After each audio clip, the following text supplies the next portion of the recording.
সৌজন্যে trust bank PLC, সব সময় সবখানে সবার জন্য।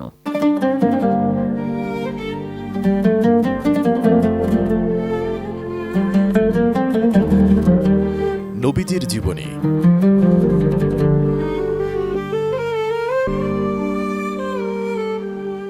খাদিজা রাদিয়াল্লাহু তাআলা আনহু ভাবলেন, এ ব্যাপারে তত্ত্বজ্ঞানী চাচাতো ভাই ওরাকা ইবনে নওফেলের শরণাপন্ন হওয়াটাই সমীচীন হবে।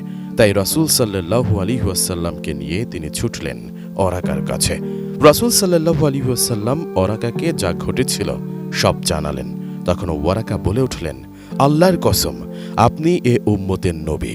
আপনার কাছে যিনি এসেছিলেন তিনি তো নামুসে আকবর, যিনি মূসা নবীর কাছে এসেছিলেন। আপনার জাতি অচিরেই আপনাকে মিথ্যাবাদী ঠাউরাবে এবং পীড়া দেবে। তারা আপনাকে দেশছাড়া করবে, আপনার সাথে যুদ্ধ বিগ্রহে লিপ্ত হবে। ওরাকা যখন বললেন তারা আপনাকে দেশছাড়া করবে, তখন রাসূল সাল্লাল্লাহু আলাইহি ওয়াসাল্লামের বিস্ময়ের সীমা রইল না।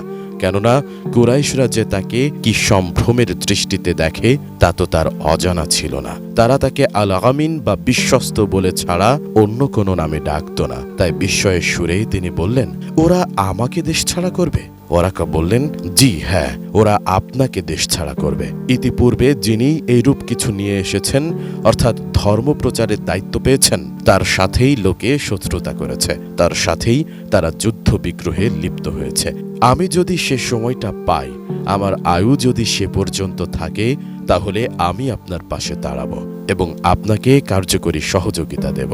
তারপর কিছুকাল আর ওহী এলো না। তারপর আবার পূর্বের মতো ওহী আসতে থাকে। একের পর এক কোরআনের আয়াত ও সূরাসমূহ নাজিল হতে থাকে। সৌজন্যে ট্রাস্ট ব্যাংক পিএলসি, সব সময় সবখানে সবার জন্য।